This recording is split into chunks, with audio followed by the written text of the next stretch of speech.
Berani membela diri dan mengalahkan pelaku begal, Muhammad Irfan Bahri dan Ahmad Rofiki, dua orang santri asal Pamekasan, Madura, menerima piagam penghargaan dari Kepolisian Resort Metro Kota Bekasi. Keberanian keduanya ini melawan penjahat dinilai dapat menginspirasi masyarakat dan kepolisian untuk menumpas kejahatan jalanan. Aksi bela diri keduanya pun sempat menuai kontroversi karena sempat menjadi tersangka. Setelah meminta pendapat ahli, Polres Metro Bekasi Kota menyatakan Muhammad Irfan Bahri, korban begal di Jembatan Sumarkon Bekasi, dinyatakan sebagai kategori bela paksa dan dibenarkan dalam hukum. Irfan berhasil melawan dua pelaku begal hingga salah satu pelaku, Arik Saipullah, tewas. Irfan sengaja melakukan perlawanan karena posisinya bersama kawannya Ahmad Rofiki dalam keadaan terancam saat telepon selulernya diambil begal. Atas aksi heroiknya, Muhammad Irfan Bahri dan Ahmad Rofiki Kamis pagi mendapatkan piagam penghargaan dari Kapolres Metro Bekasi Kota.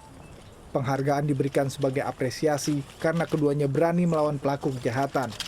Keberanian keduanya dinilai dapat menginspirasi masyarakat dan juga polisi untuk dapat melawan kejahatan. Mereka berdua ini waktu di pesantren diajari bela diri. Jadi mereka yakin mampu dan mereka punya keberanian, mereka melawan. Ini bagus, ini menginspirasi bukan hanya masyarakat Kota Bekasi, itu juga menginspirasi polisi. Polisi yang mempunyai kewenangan dan memang dilatih untuk itu, saya pikir ini membuat kami menjadi lebih termotivasi untuk melawan kejahatan. Rencananya Irfan akan segera pulang ke rumahnya di Madura dan melanjutkan pendidikan sebagai santri di Pondok Pesantren Darul Ulum Bandungan, Pamekasan, Madura. Berkat doa ibu, bapak, sekeluarga, sama guru di pondok semuanya, berkat dukungan semuanya, alhamdulillah semuanya sudah selesai, beres. Bersyukurlah dapat penghargaan dari Pak Polisi. Soalnya kalau nggak ngelawan itu bisa saya yang mati. Ya saya bela diri terpaksa. Dalam kasus begal di Jembatan Sumarkon Bekasi, satu orang pelaku begal yaitu Indra Yulianto dinyatakan sebagai tersangka. Indra masih dalam perawatan di Rumah Sakit Polri Kramat Jati karena mengalami luka bacok di bagian kepala. Dedy Beben, Bekasi. Sebelumnya kepolisian menyatakan status korban sebagai tersangka dan kini merevisinya menjadi saksi. Polisi akan meminta keterangan sejumlah ahli pidana untuk menentukan status korban. Moh Irfan Bahri, satu dari dua korban begal akhirnya buka suara. Irfan mengaku terpaksa melakukan perlawanan dengan membacok kedua pelaku begal karena jiwanya terancam. Irfan adalah santri salah satu pondok pesantren di wilayah Pamekasan, Madura.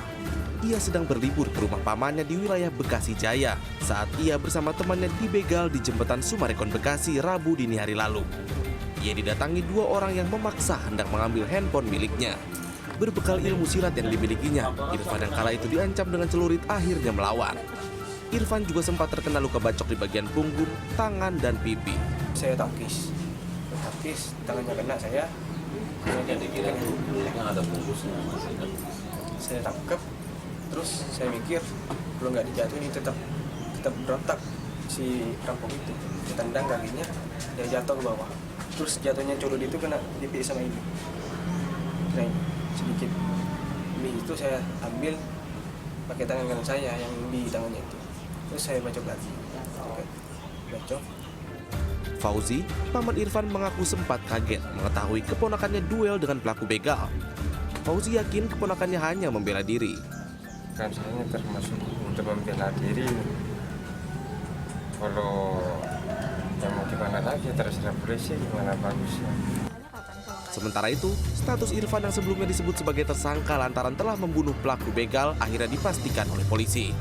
Kapolres Metro Bekasi Kota Kombes Indarto memastikan status korban masih sebagai saksi dan bukan tersangka. Sedangkan kasus yang aniaya mengakibatkan meninggal dunia yang dugaan dilakukan oleh saudara MIB itu statusnya masih saksi karena kami harus memeriksa ahli yang sekarang sedang berlangsung. Pihak kepolisian juga akan meminta keterangan ahli hukum pidana dari perguruan tinggi di Jakarta untuk memeriksa kasus ini dan menentukan status Irfan selanjutnya. Dedy Beben, Bekasi, Jawa Barat.